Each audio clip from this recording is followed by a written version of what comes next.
কচি কচি হাতে আমার গলা জড়িয়ে ধরে বলতো, দাদা আমাদের মা কোথায় রে? কতদিন আমি মাকে দেখিনি। তখন আমি ওই আধার আকাশের দিকে আঙুল তুলে বলতাম, ওই যে তারাগুলো দেখছিস, ওই তারাদের মাঝে মিশে মা আমাদের কেমন মিটি মিটি হাসছে। তুই তুই দেখতে পাচ্ছিস না ময়না? আমার ময়না আকাশের দিকে অপলক চেয়ে থাকতো আর ঝরঝর করে কাঁদতো। আদার কাঁদে না, তার চোখে এক ফোঁটাও পানি ঝরে না। তোর বাড়ির ময়নার বলি চিরদিনের জন্য বন্ধ হয়ে গেছে।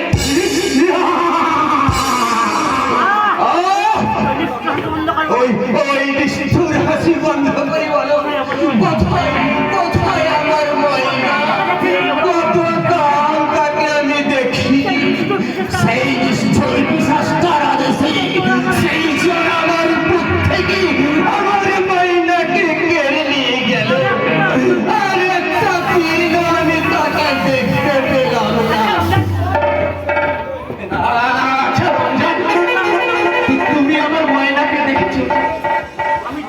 আমি আমি দূর থেকে তাকিয়ে চোখের দেখা দেখে চলে আসি। দয়া করে তুমি আমাকে সেখানে নিয়ে যাবে? যাবে, কিন্তু গিয়ে কোনো ফায়দা হবে না। কারণ তুই তোর ময়না বলতে এখন বিলকুল চিনতেই পারিস না। আমার ময়নাকে আমি চিনতে পারবো না? আরে পারবি কেমন করে? তোর বোন ময়না এখন বস্তাবন্দি না আছে, ওই গঙ্গার বুকে বসছে।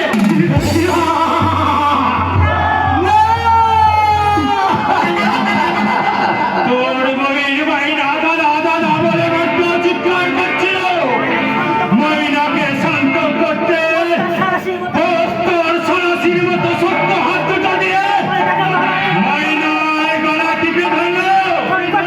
ছটপট করতে করতে কয়েক সেকেন্ডের মধ্যে শান্ত হয়ে গেল। আর বলো না রমজান, তুমি আর বলো না। তখন বাস বলল, রমজান এই রাস্তাকে মাত্রায় ভরে গঙ্গায় ফেলে দিতে পারলে 50,000 টাকা বকশিশ দেবো। আর আমি সেই বকশিসের লেগে তোর ময়না বস্তায় ভরে ওই গঙ্গার বুকে ভাসিয়ে দিয়েছি।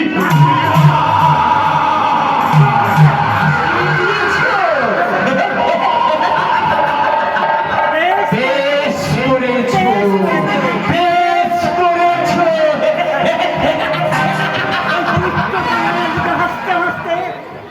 ওই পবিত্র গঙ্গার বুকে ভাসতে ভাসতে আমার ময়না একেবারে স্বর্গে পৌঁছে যাবে।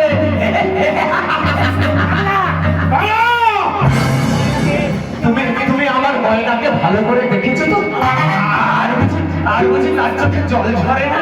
আর বুঝি সে কেঁদে কেঁদে বলে না, দাদা আমাদের মা কোথায় রে? আমাদের মা কোথায়?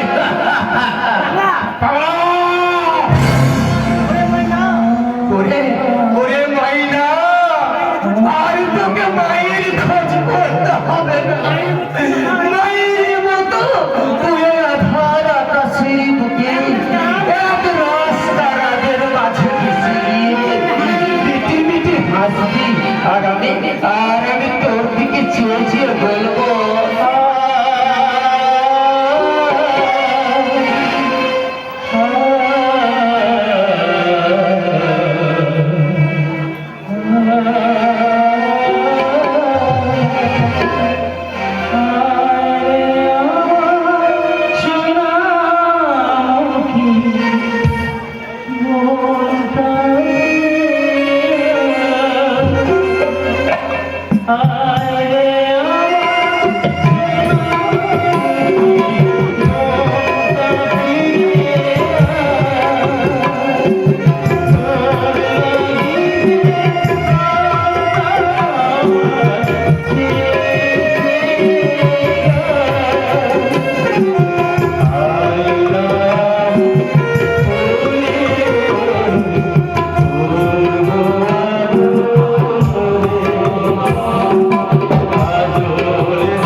আরে এই রাস্তে আমার তুই টাইম উঠে আবার তুই তো ড্রয়িং রুম ছেড়ে বাইরে বেরিয়ে এসেছিস রমজান রমজান আরে তোকে না আমি কতবার বলেছি এই রাস্তাটা বাড়ির বাইরে বেরিয়ে এলে ওটাকে চাবুক মারতে মারতে ওর জায়গায় পৌঁছে দিবি চাবুকের কোনো প্রয়োজন নেই বাস ওর পাগলামো বন্ধ করতে আমার এই ছোট্ট হাত দুটাই যথেষ্ট এই বাংলা আয় আয় চলে গেছে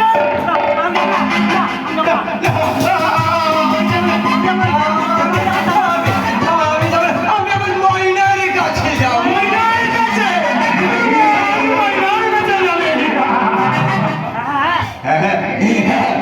ময়নার কাছে তোমরা তাকে ঘুম পাড়িয়ে ওই কন্যার বুকে শুয়ে রেখেছো, কিন্তু যখন তার ঘুম ভাঙবে তখন সে যদি আমায় দেখতে না পায়, চিৎকার করে কাঁদবে। কে থামাবে তার কান্না? আমি আমার এই বুকের মাঝে ঘুম পাড়িয়ে রাখবো। ময়না, ময়না। হয়েছে তোর বাবা শেষ হয়েছে কি রে রমজান আরে সকাল থেকে ওকে একটু আদর যত্ন করছি না আরে দেখ দেখ দেখ আরে মুখটা কেমন শুকিয়ে গেছে তাই তো বল আরে ঠিক আছে আমি তোকে আদর যত্ন করবো রমজান রোজ আমার আবার গান না শুনলে মুড আসে না বুঝলি তাই একটু গান শোনা যাক কেমন আহা, কত সাধনার ফলে আহা এমন সাধে মন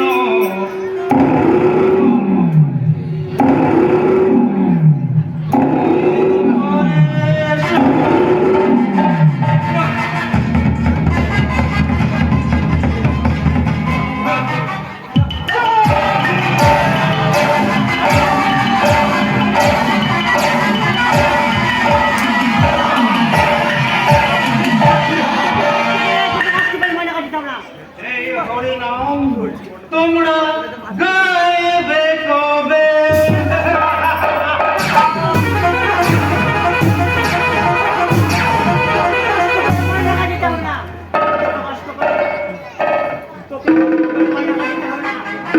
তোকে আর কষ্ট করে ময়নার কাছে যেতে হবে না সময় হয়ে গেছে। আমি তোকে ময়নার কাছে পাঠিয়ে রমজান ওকে অভিনয়ে পৌঁছে দে আরে ডক্টর ওকে ইনজেকশন দেওয়ার জন্য অপেক্ষা করছে ইনজেকশন দিলেই আমার সারা শরীরটা যেন দাউ দাউ করে জ্বলতে থাকে। অসহ্য যন্ত্রণায় মাথার শিরাগুলো যেন ছিঁড়ে যায়। আমি সইতে পারি না গো, সেই অসহ্য যন্ত্রণা আমি কিছুতেই সইতে পারি না। আরে পারবি কেমন করে ওই ইনজেকশনের মধ্যে যে বিষ মিশাতে আছে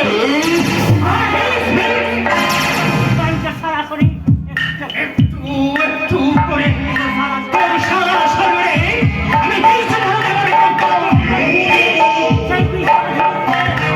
এই বিষ যখন তোর সারা শরীরে তোর প্রত্যেকটা অঙ্গ সুসংগতে কিছু করে দেবে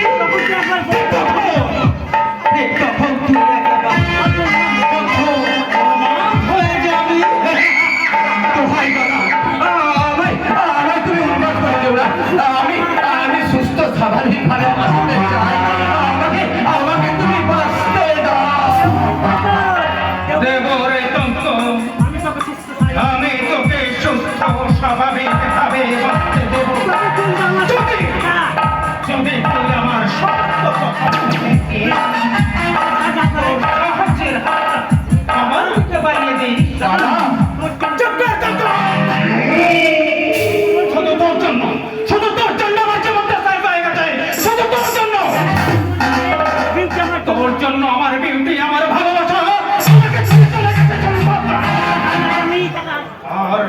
কারণেই আর সেই কারণেই আমি এত বড় মানুষ হয়ে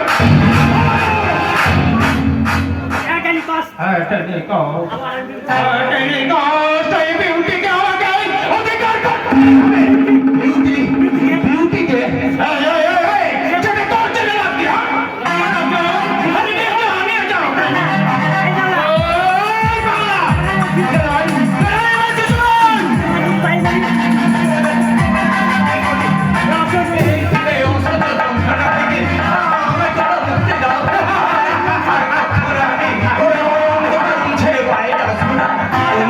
তোমরা যা বলবে আমি তাই শুনবো। তোমরা আমায় মুক্তি দাও, মুক্তি দাও।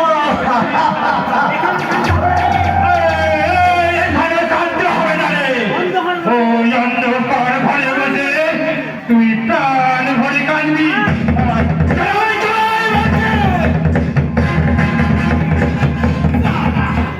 মুক্তি দাও, মুক্তি দাও, মুক্তি দাও। মুক্তি, আরে মুক্তি আমি তোকে দেওয়ারে থাকতাম। আমার আকাঙ্ক্ষার খিদে মিটলে আমি মৃত্যুর পথে হবে তো আসল মুক্তি।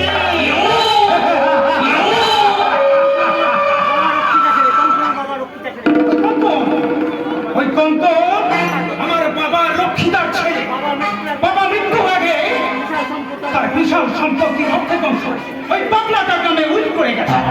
আর সেই কথাটা জানতে পেরে বিউটি আমার সব ভালোবাসাকে তুচ্ছ করে ওই গাড়ি ছেড়ে ধমকে না না না, এই লাঞ্ছনা, এই অবহেলা আমি কিছুতেই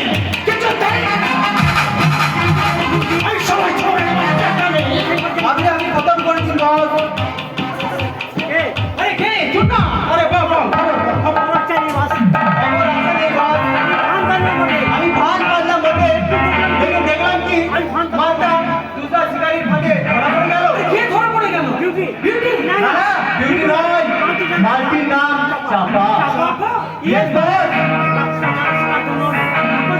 বাপের চাল চালে শিকার যেমন রাষ্ট্রপুষ্টির জন্য পড়ে, তেমনি তেমনি ওই চাপা মালটা ভালোবাসার জালে বিলকুল জড়িয়ে পড়েছে।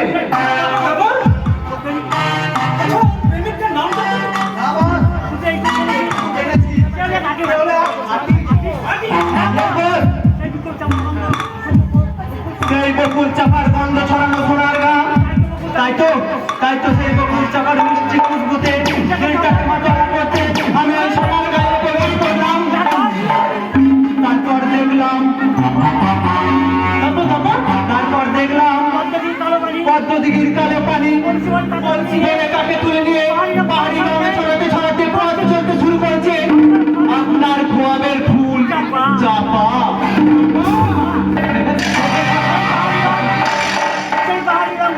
সেই বাহারি রং যেন ছলকে সর্বাঙ্গে উঠে এসেছে আপনার যৌবনের ঢেউ। শরীরের মাঝে মাঝে জমে আছে যেন অসংখ্য মধুমরা মৌচা। আর সে আর্টিস্ট তার আপন মনে এঁকে চলেছে সেই মাতোয়ারা যৌবনের তসবির।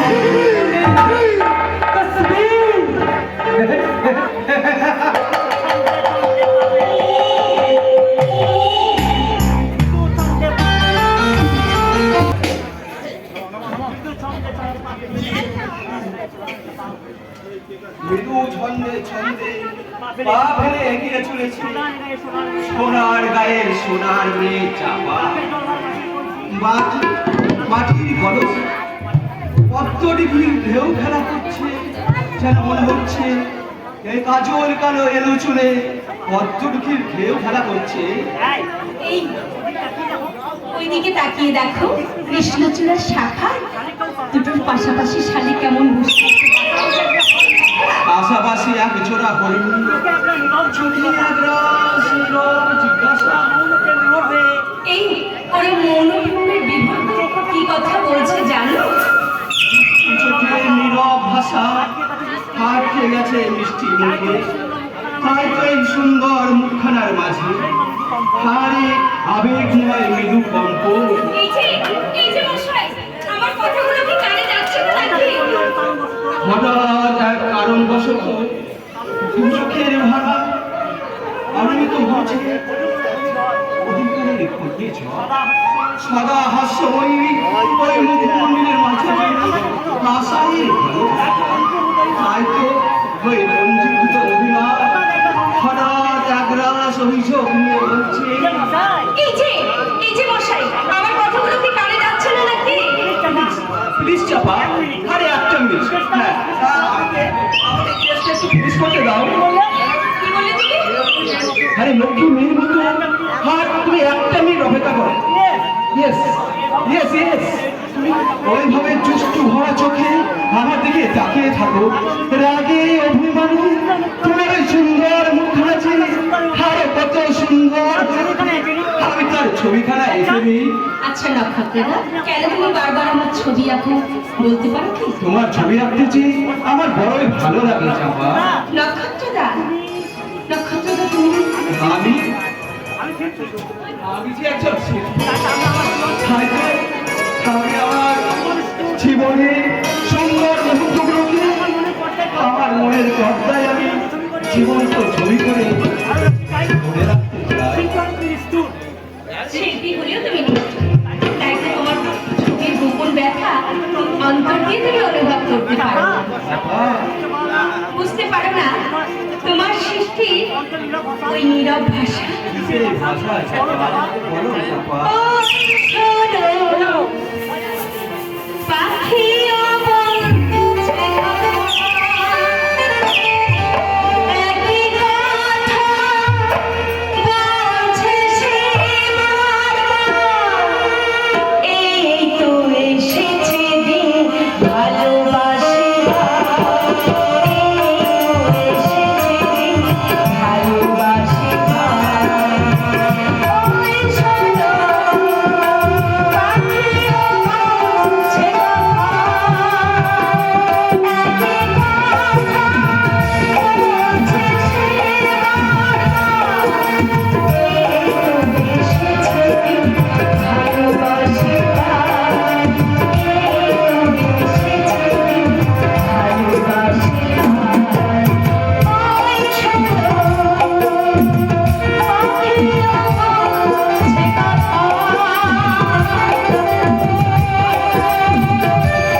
চাপা সুন্দরী তোমার মনের কথা মনের মাঝে